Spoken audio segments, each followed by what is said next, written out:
Olá, amigos e irmãos. O que faremos do capítulo 11 da primeira carta de Paulo aos Coríntios? Sim, eu digo isto porque somente metade do capítulo é usado nas igrejas evangélicas. Geralmente usam metade do capítulo. A segunda metade do capítulo, mais precisamente falando.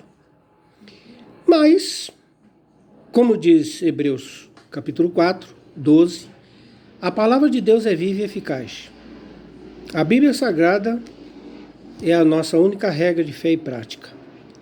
E com que direito nós pegamos um capítulo de uma carta de Paulo e nós achamos que temos direito ou nós podemos usar só metade do capítulo? Metade do capítulo serve, a primeira metade do capítulo não serve para nada. E vamos dar mais detalhes. O que diz o capítulo 11 da primeira carta de Paulo aos Coríntios? Na primeira parte do capítulo 11, ele começa tratando da mulher na igreja, do véu, o cabelo comprido da mulher, cabelo curto do homem, o homem orar, o profetizar, cabelo de cabeça coberta, essas coisas todas ele falou. Aí ele vai falando, depois encerra o assunto, aí ele entra no assunto da ceia do Senhor.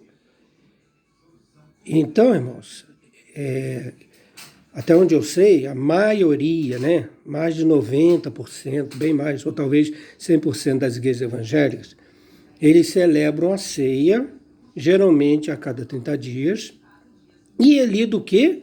1 aos Coríntios, capítulo 11, verso 23. Ou mais alguns versículos para frente ou antes, tanto faz. Mas então eu fico pensando, e o que nós vamos fazer com a primeira parte desse capítulo? Verdade é que nós também não ignoramos uma realidade. Na Bíblia há coisas descritivas e há coisas normativas. Então o que seria isso? Coisas descritivas, por exemplo, nós vemos lá, um exemplo assim que me veio à mente, nós vemos no livro de Juízes, por exemplo, o juiz Jefté. O que Jefté fez? A Bíblia fala tudo.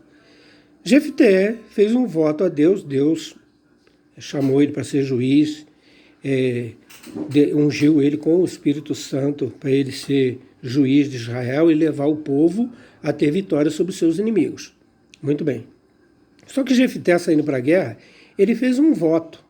Deus já tinha assegurado a vitória para ele, disse que ele ia ser vitorioso, mas eu não sei porquê, não sei o que deu na cabeça daquele Jefté, que ele me pega e ele me faz um voto ao Senhor.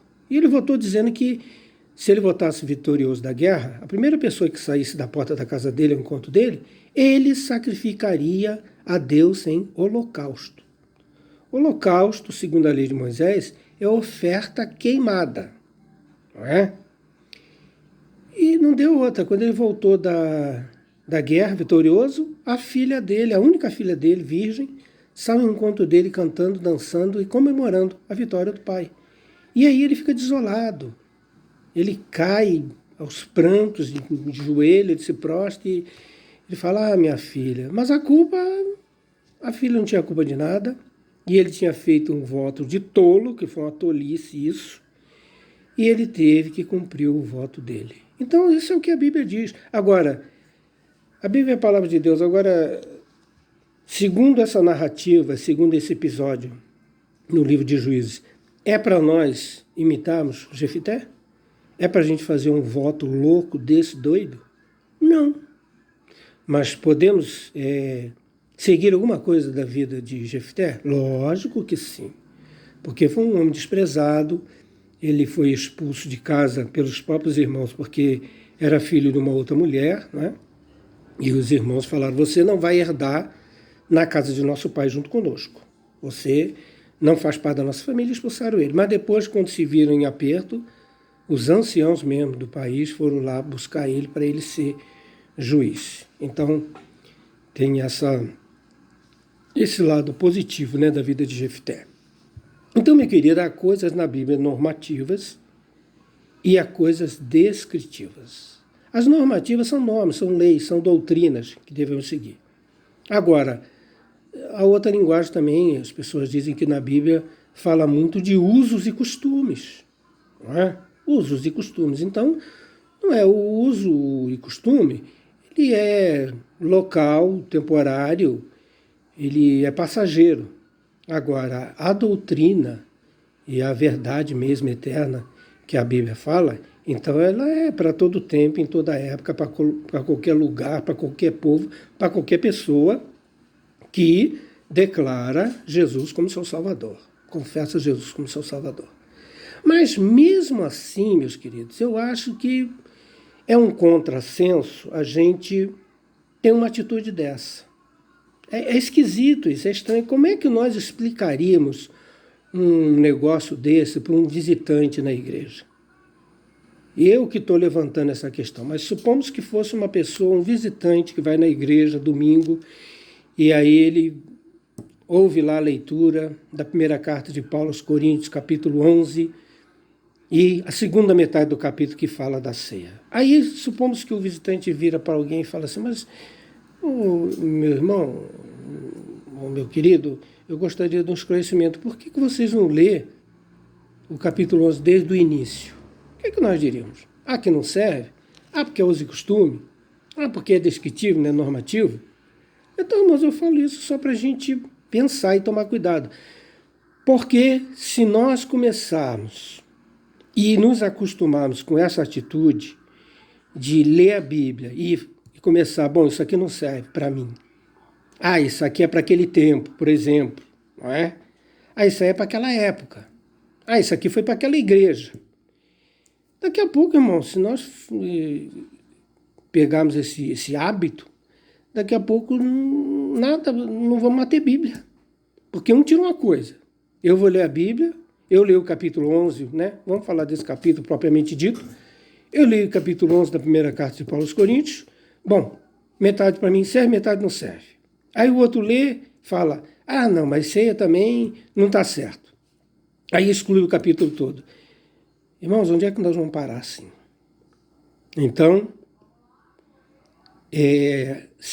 segunda carta de Paulo a Timóteo, capítulo 3, verso 16, e até o 18 ele fala assim, porque toda a escritura, toda a escritura, ela é proveitosa para ensinar, redarguir, corrigir, para que o homem de Deus seja perfeito e perfeitamente habilitado para toda boa obra.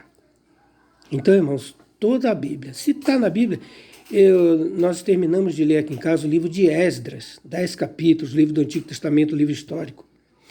E em Esdras tem 2 capítulos que tem um monte de nome. É a lista das pessoas que vieram lá da Babilônia para reconstruir a cidade de Jerusalém e o templo de Jerusalém, com Esdras e Neemias. Então tem lista de nome, a lista dos que vieram. Aí, aquilo é uma chatice de ler, né? É nome. Mas pensa bem, irmãos, não poderia perfeitamente quem escreveu ali, quem foi guiado por Deus para escrever o livro de Esdras, o autor daquele livro, ele não podia ter deixado isso de lado? Ele não poderia perfeitamente ter excluído isso? Mas está lá, irmãos. Assim, bem assim como está o pecado de Davi, bem assim como está a desobediência do primeiro rei de Israel, o rei Saul, a queda dele, como que ele foi humilhado perante seus inimigos por causa da infidelidade e desobediência à palavra de Deus. Então a Bíblia fala de tudo, mas mesmo assim, até as passagens que nós achamos que não tem importância. Por exemplo, eu acho, nesse capítulo 11 da primeira carta de Paulo aos Coríntios, eu acho, por exemplo, o versículo 1, ele já diz assim, sede, pois, meus imitadores, como eu sou de Cristo, Paulo falando. E é difícil a gente ouvir alguém falar isso, né? Está lá na Bíblia. Paulo falou, Paulo assumiu. Ele assumiu essa posição. Ele falou, gente, pode olhar para mim.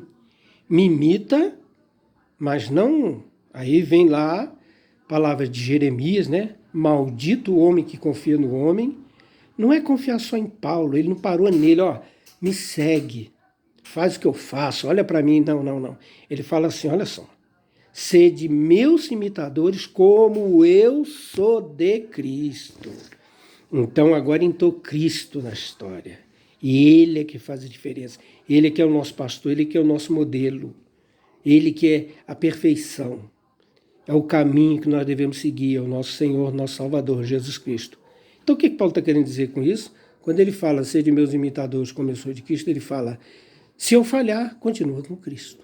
Eu estou imitando Cristo, mas se eu deixar de imitar, vocês continuam imitando, não Paulo, se ele se desviou, mas Jesus Cristo, né, que é perfeito e que nunca falha. E outro versículo também que me chama a atenção, esse capítulo 11 da primeira carta de Paulo aos Coríntios, versículo 3, que fala ali uma coisa, uma chave, que o pessoal, para mim não tem polêmica na Bíblia, irmão. Para mim, olha, para mim é a palavra de Deus. Não é?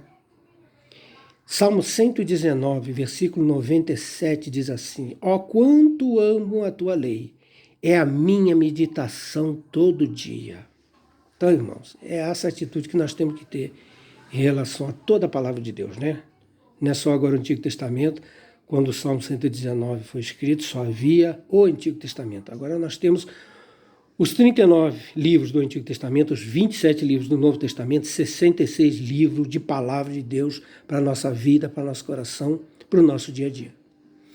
Então, o versículo 3 do capítulo 11 da carta de Paulo aos Coríntios, ele dá uma ordem ali, ele esclarece uma ordem. Ele diz que Deus é o cabeça de Cristo, que é o cabeça do homem, que é o cabeça da mulher. Então, irmãos, ninguém pode mexer nessa ordem. Deus, Cristo, homem, mulher.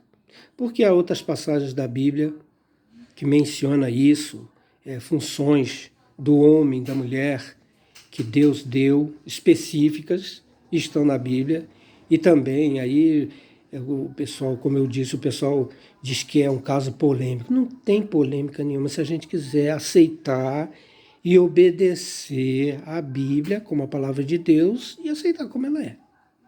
Mas esse é assunto para uma outra meditação, mas que fica assim então no coração de cada um. Você pensa aí, né? Abre tua Bíblia, leia ela, examine esse capítulo 11 da primeira carta de Paulo aos Coríntios e vê se é assim mesmo, vê se está certo, vê se você concorda com isso. Nós vamos aceitar metade do capítulo, que fala da ceia, tudo bem. Agora, a outra metade a gente descarta. Que Deus nos abençoe em nome de Jesus. Amém.